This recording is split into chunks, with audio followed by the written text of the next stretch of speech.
Today we will discuss the next topic, that is board of director. And here, as per our syllabus, we have to discuss six things. The first is the corporate governance, the second one is the appointment of directors, the third one is the duties of the directors, section 166, and the fourth one is the liabilities, civil as well as the criminal liabilities in case of the breach of duties, and the fifth one is the DIN, director identification number. Many time question is asked, straight question is asked on the director identification number, what is the procedure, and what is the importance or the purpose behind the this director identification number, DIN. And the sixth one is the independent director, section 2 subsection 47, and then there is the procedure under section 149 about the independent director. So this provision is also important. Along with these six areas that has been assigned in the syllabus, we will discuss certain other things also that we will come through the discussion on various provisions. Now here six cases has been given in your case material, and every case is important because the problem based question will be on the liability of the director. Okay, the duties, the position, and then the liability, these are three topics intervened. What is the position? Because through the positions the duties arises. Like if I am in the position of father, I have certain duties. If I am in the position of the husband, I have certain other types of the duty. So what is the position of a director with respect to the company, and then the duties, okay, with respect to that position, the duties, and in case the breach, there is the remedy. So these three topics are intervened to each other, and on that always question ask the problem based questions. Always the examiner pick the problem from the cases that are provided. Okay, maybe in the class teacher may discuss any number of the cases that he want, or with the consent of the student, but the question will always be from the syllabus and the cases that has been provided. So this is always a guideline, so this would be followed. And so it's very important to go through each and every case provided in your case material. Okay, now come to the the point that what is the first thing I'm taking, that who is director and what is need of director. What is the need of directors in a company? See, the company is an artificial person. It is the creation of law. Section 9 of the Companies Act 2013 make the company as a body corporate, as a separate individual. But this company is intangible. It is existing only in the contemplation of law.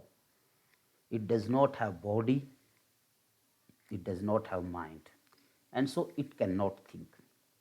When the company is registered, it comes into the existence, that is the birth of the company, and then we expect that the company will do the business. But the company does not have body, company does not have mind that it can think. Okay, and like the human being does not have the hands by which it can sign the contract, it can do other activities. And so company always need natural human being as an agent to do the work of the company. And these persons through which the company act, the people through which the company act and does its business are known as directors. They individually known as director and collectively known as the board of directors.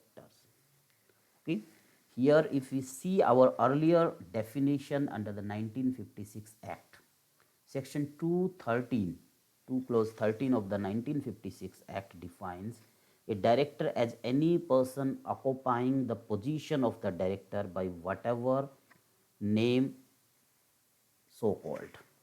And the important factor is to determine that whether a person is or is not a director is to refer the nature of the office, the position he occupies.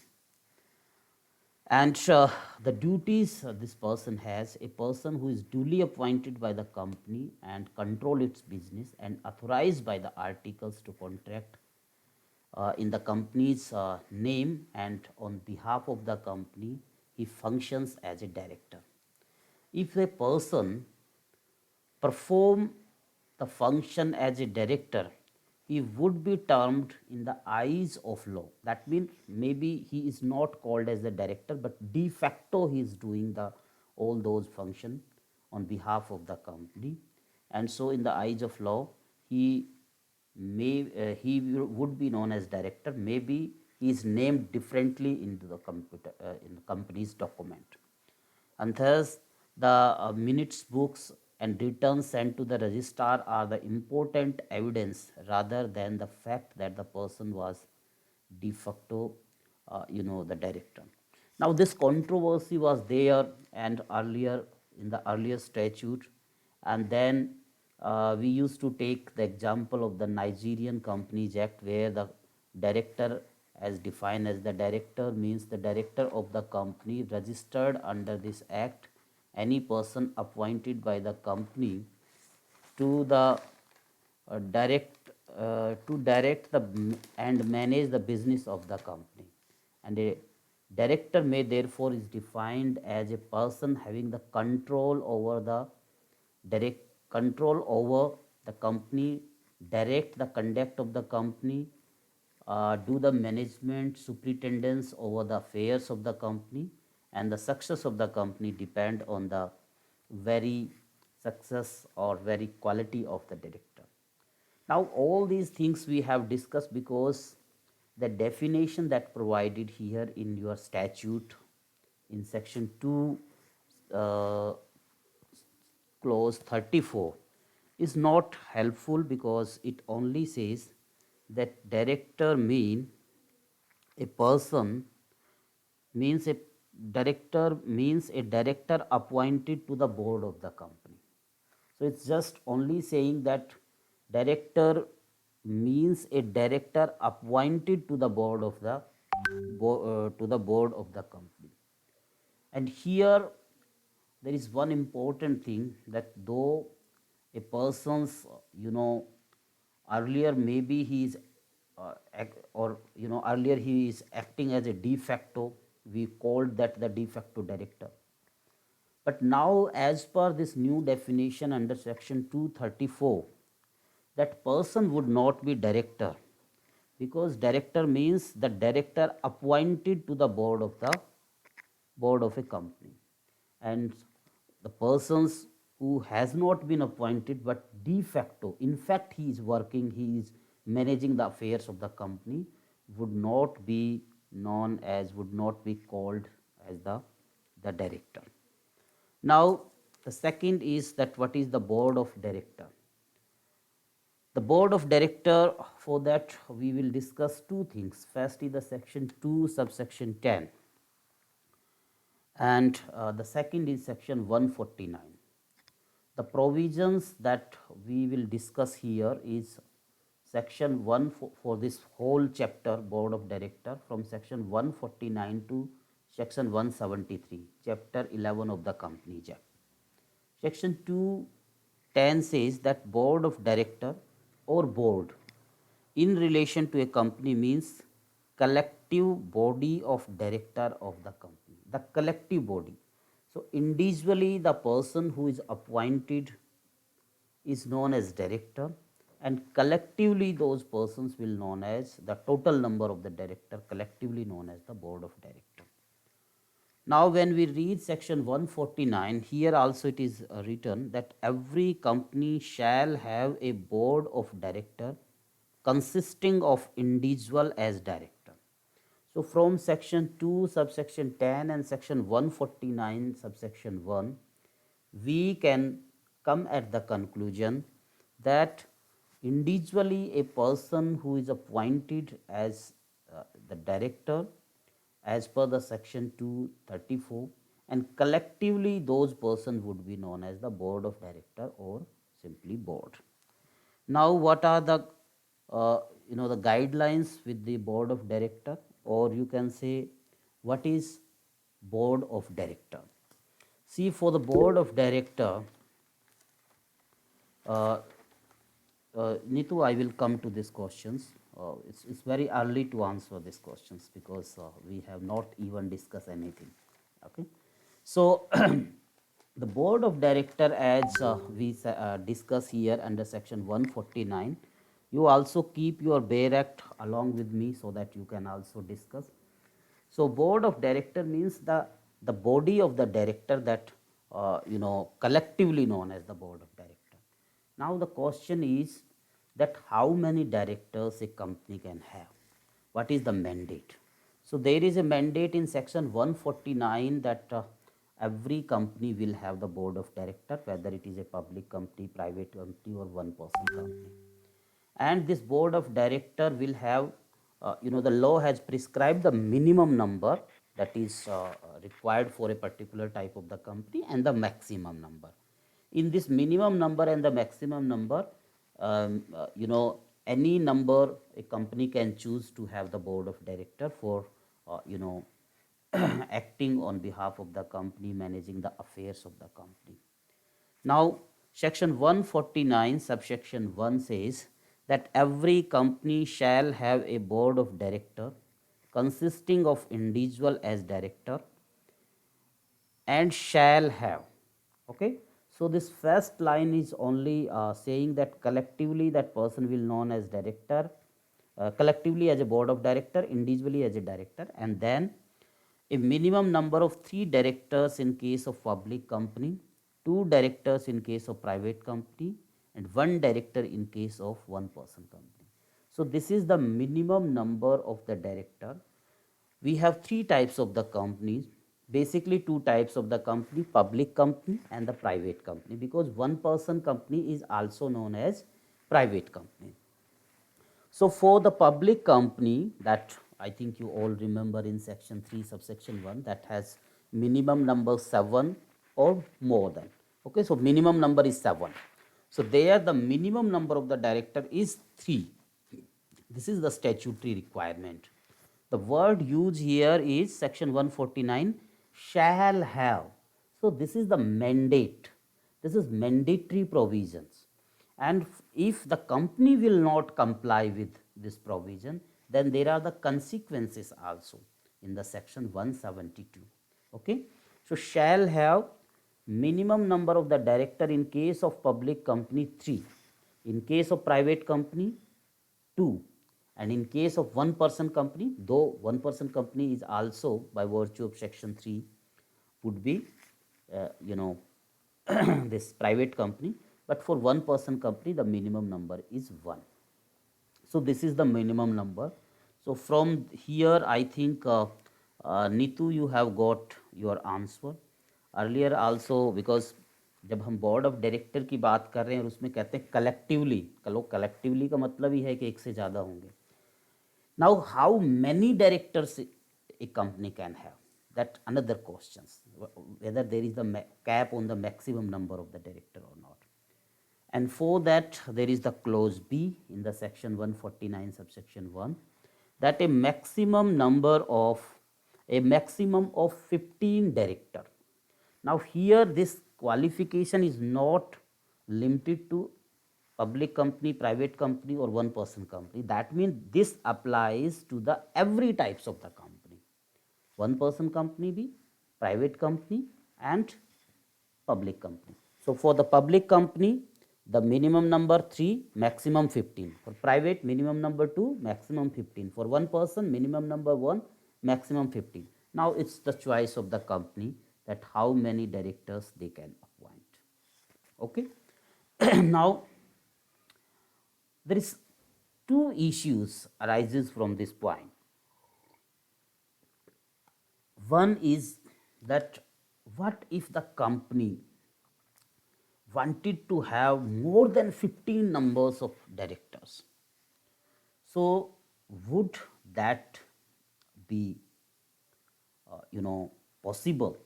And for that there is the proviso attached to the section 149 subsection 1, that yes, it is possible, that provided that a company here also, it's not categorized that whether this is applies to the public company or private. So it's this provision is this proviso is also not specific. That means it is applicable to every type of the company, public, private, and one person company, provided that a company may appoint more than 15 director after passing a special resolution. So even the companies can exceed this maximum number of 15 director by passing the special resolution in their general meeting. Okay. Now the second question is that what if the company is not complying? Suppose the company, there is a public company and there are only 2 directors. Suppose there is a public company, there are 16 directors and there is no special resolution to having effect of having exceeding the 15 director. In that case, what would be the consequence? Because this provision is mandatory, the word used is the shall. And so here the consequences are in section 172. So you can also write with section 149 subsection 1 read with section 172.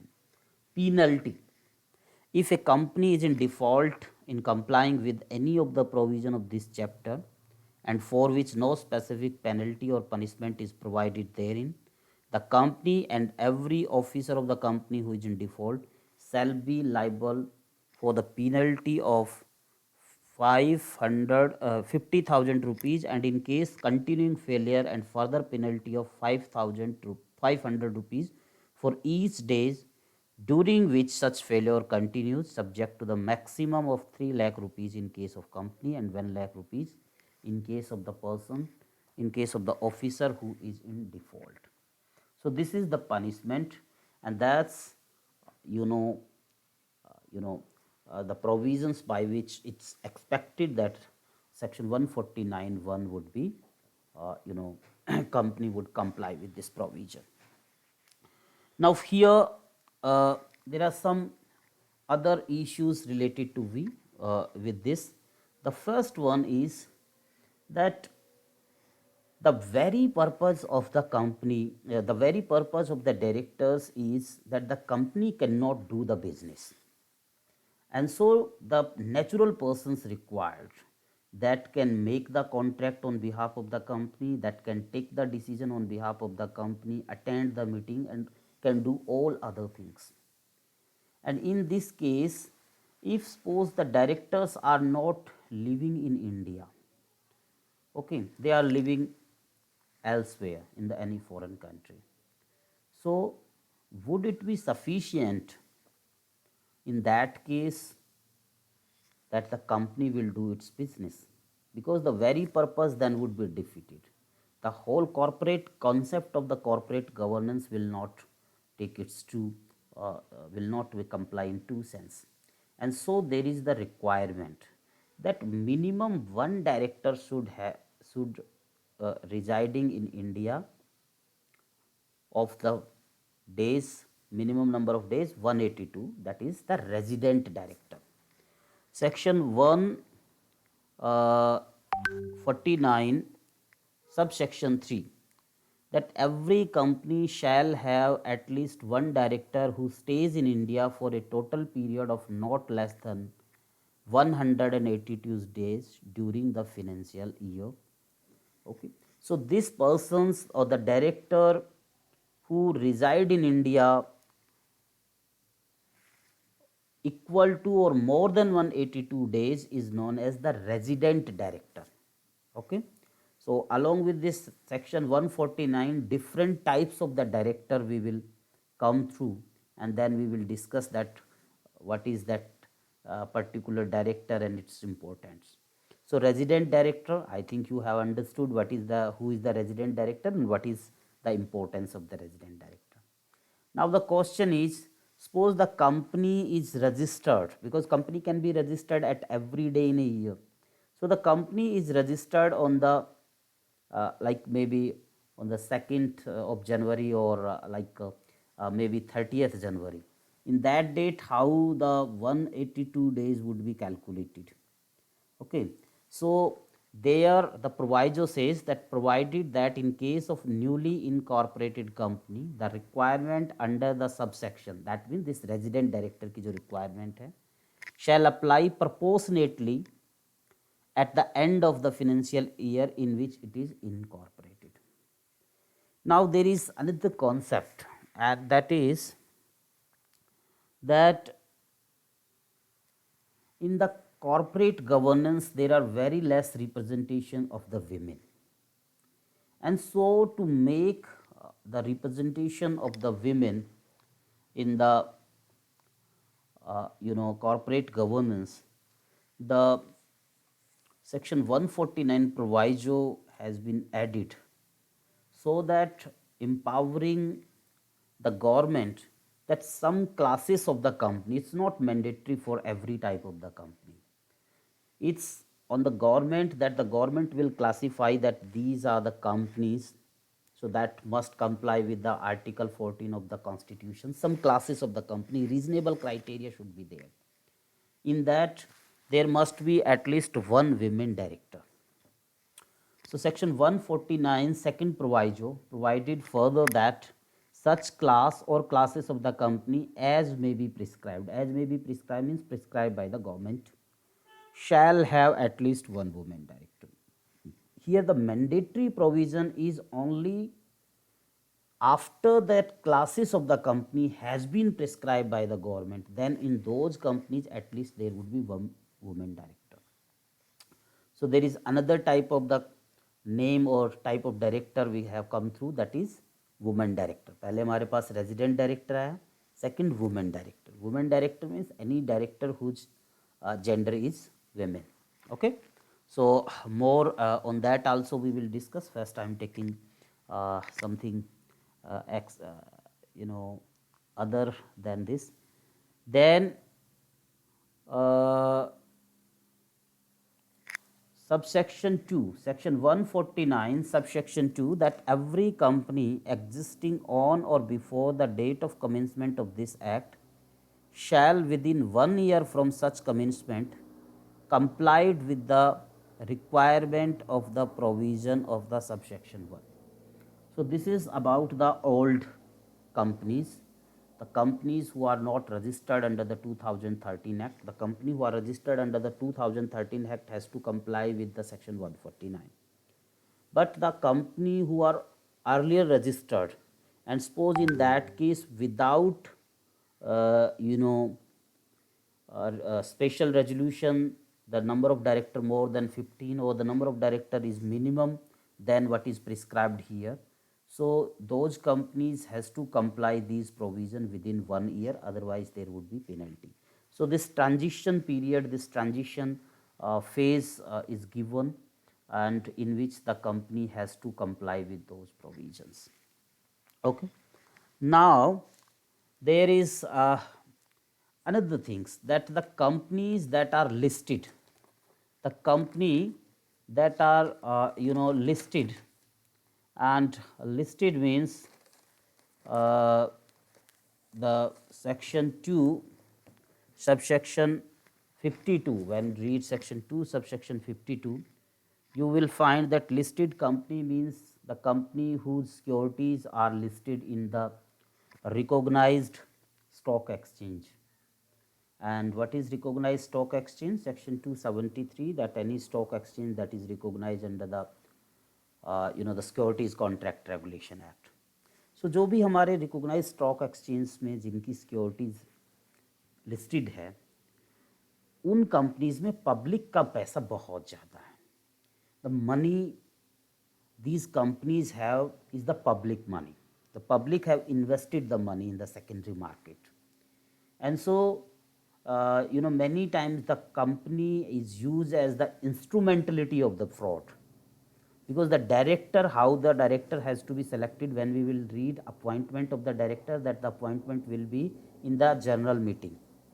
And so in that way, just to protect the interest of the common people, the individual shareholder, it was now made mandatory that there should be some independent director. And this concept of independent director is very, very revolutionary. Why it is revolutionary? Because you know, it's has the purpose to protect the interest and to facilitate the company for taking the prudent decision without the influence of any the money in the company, and with that to make the effect, this concept has been introduced. Yes, Abhishek. Sir एक बार क्या आप ये जो section 2 subsection 52 इसका proviso sir explain कर सकते हैं? Section 2. Subsection sir listed company का जो प्रोवाइजो है सर वो समझा दीजिए सर एक बार क्यों। Okay, okay, okay. I got your point. Section 252, no? Uh, Section 252, that listed company means a company which has any of its securities listed on any recognized stock exchange, provided that such class of company which have listed or intended to list such class of securities as may be prescribed in consultation with the Securities and Exchange Board shall not be considered as a listed company. So basically, it's talking about that the SEBI, that created by the Securities and Exchange Board of Board Act 1992. So here the SEBI, if any class of the company which have listed or intended to such class of the security as may be prescribed in the consultation. So the power is given that in some cases, the if the SEBI has prescribed that these company would not be listed company, okay, in that company, despite their securities are listed in the recognized stock exchange, would not be uh, called as, would not be treated as the listed companies. Okay, so it's talking about this thing. So हो सकता है कि जन उसकी कोई company है, उसकी securities listed है रिकॉग्नाइज स्टॉक एक्सचेंज में, बट जो पावर्स दी गई हैं सेबी को, सेबी के अकॉर्डिंग, उन पावर्स के अकॉर्डिंग सेबी ने किसी क्लास ऑफ कंपनीज को स्पेसिफाई कर रखा है कि दिस क्लास ऑफ कंपनीज हैं, और इन क्लास ऑफ कंपनीज की सिक्योरिटीज़ इवन लिस्टेड है या इंटेंट टू लिस्ट है, फिर भी उनको लिस्टेड कंपनी नहीं कहा गया। उसके पीछे का जो पर्पज यही होगा कि जो उन कंपनीज़ को उस तरह से बचाने के लिए या उनके इंटरेस्ट को प्रोटेक्ट करने के हिसाब से पर्पज होगा। ओके अभिषेक? जी sir. Yeah. So this proviso is in form of giving the power to the CB that in fact the company is listed company, because the definition is saying that for listed company उसकी जो भी securities हैं, any of its securities, any means shares or debentures, वो stock exchange, recognised stock exchange में listed होनी चाहिए। Proviso ये कहता है कि लिस्टेड होने के बाद में या इंटेंडेड टू लिस्ट भी है, उसमें अगर सीबी का गाइडलाइन है, सेबी का रूल प्रिस्क्राइब्ड है कि वो नहीं की लिस्टेड कंपनी मानी जाएंगी, तो that would not be treated as the listed company. Okay, now we were discussing this section 149 subsection 4, that every listed company, we have discussed that what is listed company, shall have at least one third of the total number of director as independent director, and the central government may prescribe the minimum number of independent director in case of any classes or classes of the company. Okay, so here it's saying two things. First is that in case of the listed company, there is this mandatory requirement that there would be at least one third of the director as independent director. Now here there are 2 points. One is that how to this determine one third, maybe that coming into the fraction, suppose 7 directors, अब 7 director का 1/3 तो 2 point something होगा। सो in case point में तो आदमी नहीं होता, आदमी तो इंडिविजुअल तो फुल पर्सन में होता है। सपोज देर आर 8 डायरेक्टर्स, उस केसेस में भी 2 पॉइंट समथिंग होगा 1/3।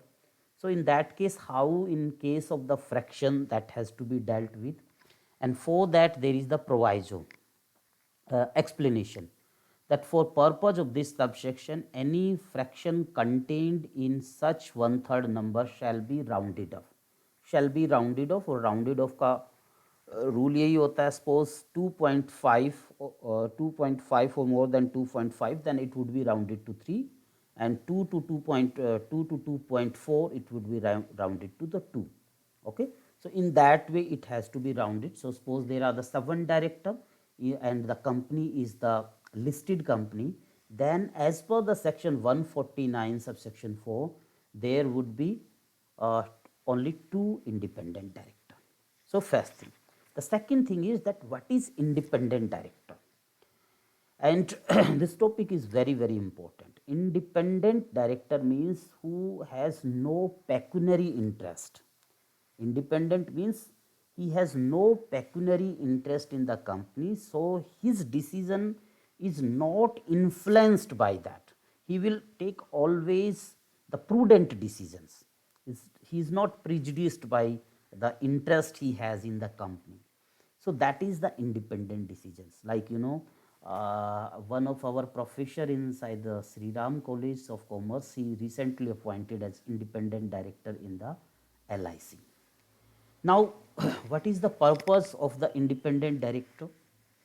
See, यहाँ पे पहले हमने क्या हुआ, resident director, second women director, now third is this independent director।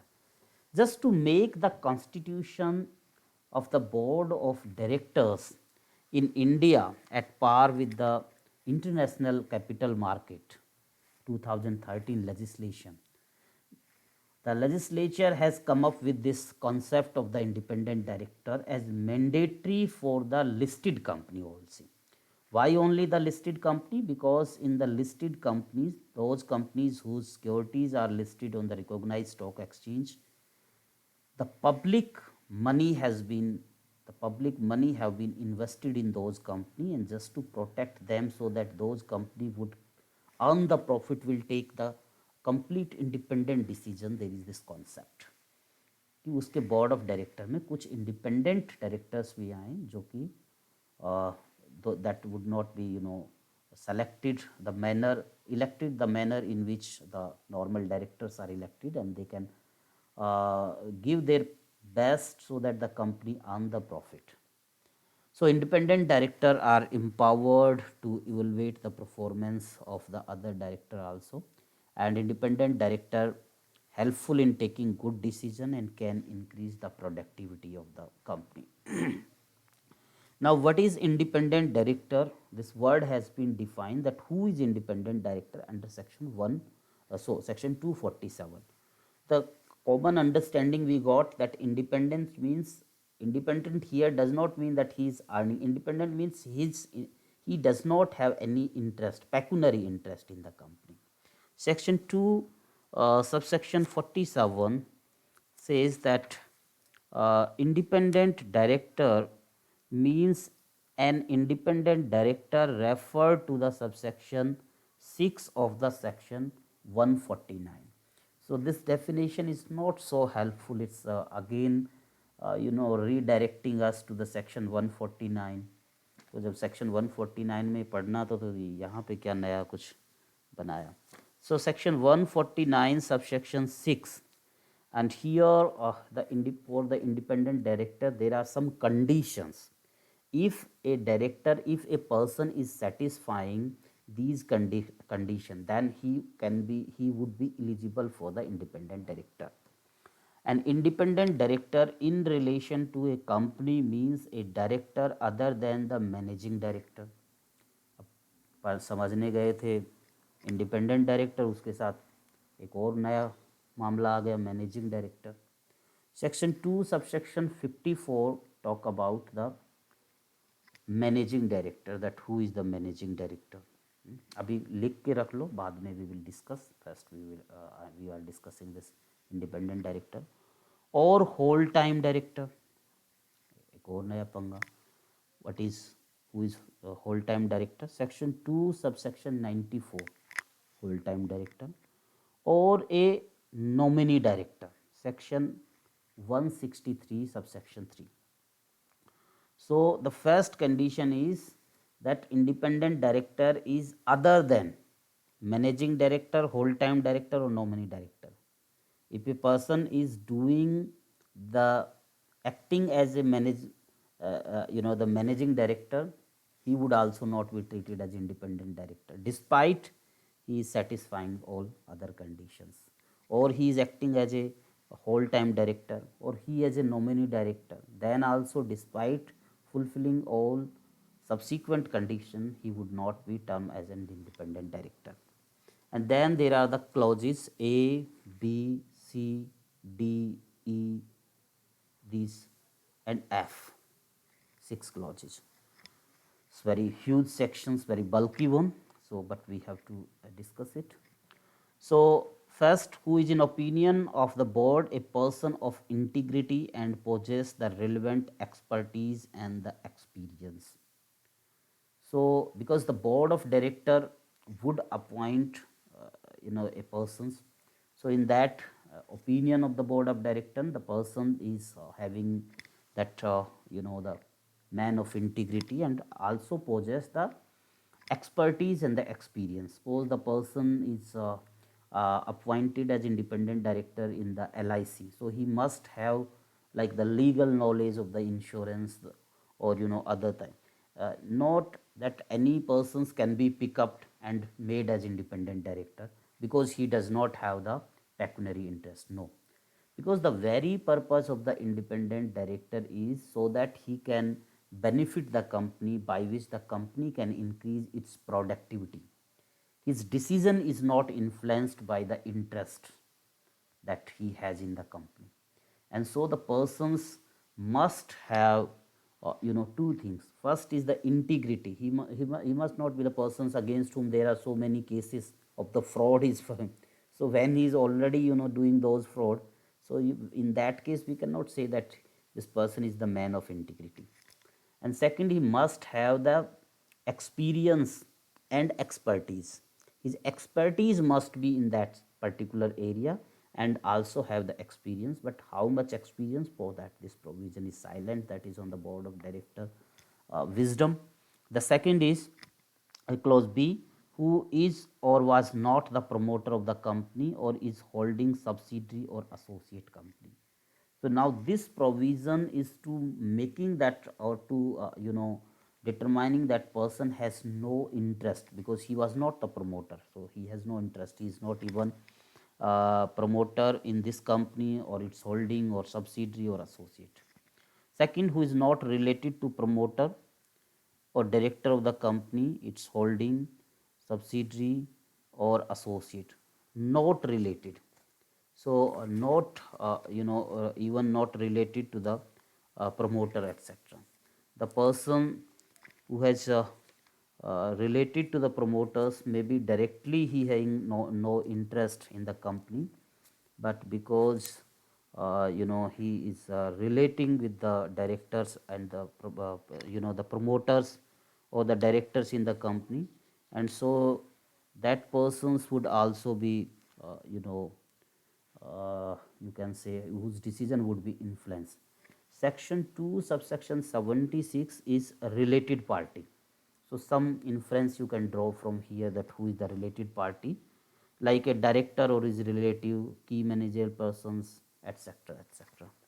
Then there's clause C, that who has, that means in the present who has no interest, or in the past who has or had no pecuniary relationship other than the remuneration. Definitely this persons would get the remuneration because he is giving his services to the company. So other than this remuneration that he will get when he will discharge the function as independent director in the company, he must have no pecuniary interest. Okay, no means no, it may be the small or large, that's not important here. uh, not exceeding such director. And then there are some criteria, or having transaction not exceeding 10% of his total income or such amount as may be prescribed with the company. So not exceeding 10%, but what exactly would be that criteria? The government from time to time decide that limit, and accordingly this pecuniary interest is determined with respect to a person. Okay. Then the clause D, that the none of whose relative, even not he but his relative would also not be there. And then 1, 2, 3, 4 clauses are there, so you have to discuss these. And all these clauses is to making that not only he suppose the person A wanted to be the independent director, but his wife has the substantial interest in the pecuniary interest in the company. तो वो बेचारा रात को जाता होगा, wife कहती कैसे decision ले रहे हो, इस तरह का डिसीजन लो, अल्टीमेटली तो पैसा हमारे घर में ही आना है. So who's influenced may be influenced by that, and that's why even relative should not have this type of the thing. And then clause E, who neither himself nor of his relative like hold or held a position of key managerial personnel or has been employee of the company, or he is or has been employee or proprietor of the partners. So different conditions has been there, and if a person has satisfied all these conditions, then he is fit to be appointed as independent director.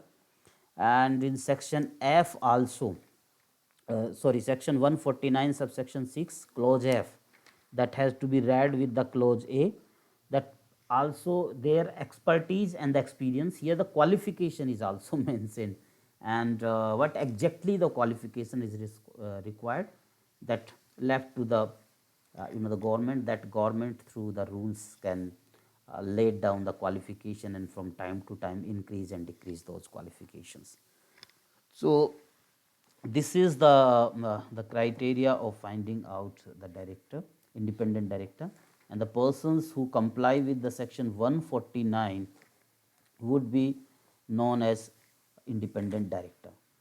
The appointment of independent director, section 149(4), that mandated about 1/3 of the independent director in case of the listed company. And then section 149 subsection 5, that for existing company this requirement should be made out within the 1 year of the such commencement or from the date of notification of the rules, because this requirement was not earlier with that thing. So maybe the company that is registered under the section 1956 act, and when this statute of the 2013 come into the force, so it's not possible that immediately it's when this act is commenced, the company would comply with this provision. So a transition period of 1 year is given for making the company's affairs in the fashion that compliance of the section 149 subsection 4 is there. Otherwise there would be the penalty under the section 172 of the companies act. Then for the independent directors, some provisions you can write, like the definition section 247, then section 149 subsection 4, section 149 subsection 5, section 149 subsection 6, that is even the conditions for the or qualifications, so you can say, of independent director. Then section 149 7, 8, 9, 10, 11, 12, and section 150 schedule 4, that is the code for the independent director. So independent director has to comply, has to work according to the code for the independent director that is provided in the schedule 4 of the Companies Act and section 197 subsection 5. So these are the some provisions with respect to the the directors. You please go through section 149 subsection 7, 8, 9, 10, etc. Okay. Now the next issue is what would be the term of the independent director. Section 149, subsection 11, it says that notwithstanding anything contained in the subsection 10, no independent director shall hold office for more than 2 consecutive terms, but such independent director shall be eligible for appointment after the expiration of 3 years, ceasing to become an independent director. So the first is period of 5 years that you find out in the section 149 subsection 10, and 5 5 years 2 terms. After that, there would be the gap, and that this gap would be of the 3 years. Then after 3 years again the reappointment can be done.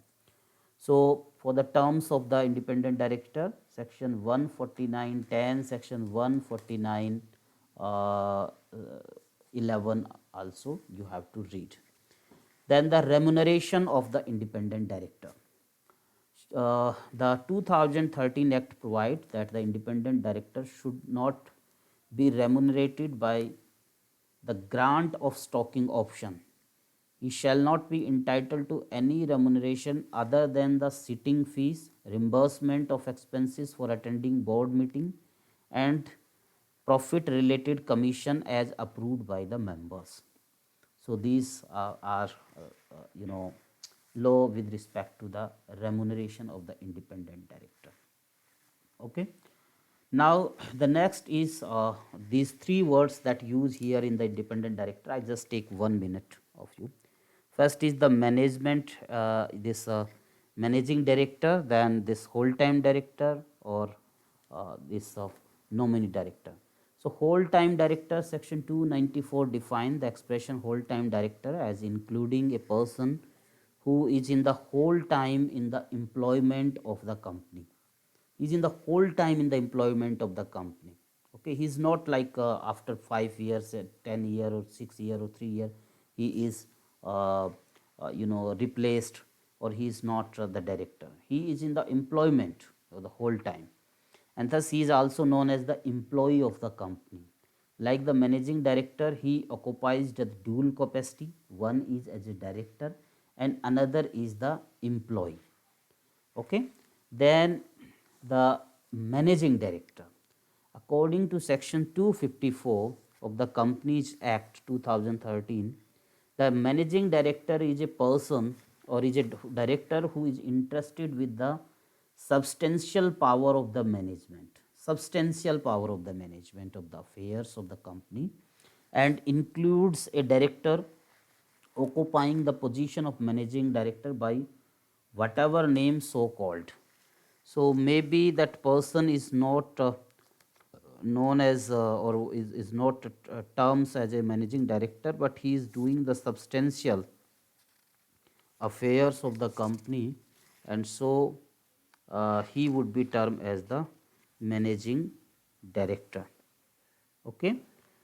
So here if the person is termed as a managing director, is very simple. Otherwise it's to be established with the facts that this person is doing all those functions, and so he is the managing director. And the managing director of the company shall exercise his power subject to the superintendent's control and the direction of the board of director. He can exercise only such power as been delegated by him, and the substantial power of management that he conferred upon him MD may be revoked, reduced, or otherwise altered. And a managing director occupies the dual capacity, being a director as well as the employee of the company. So section 254 and this explanation attached to it you have to read with respect to the managing director. So I stop here. The nominee director and alternate director, there is other types of the director, alternate director, we will discuss in the next class, and then we will discuss the director identification number. What is the purpose of director identification number? After discussing all these things, we will talk about the hardcore concept of the, that is what is the position of a director vis-a-vis with the company. So I stop here, and rest we will discuss in the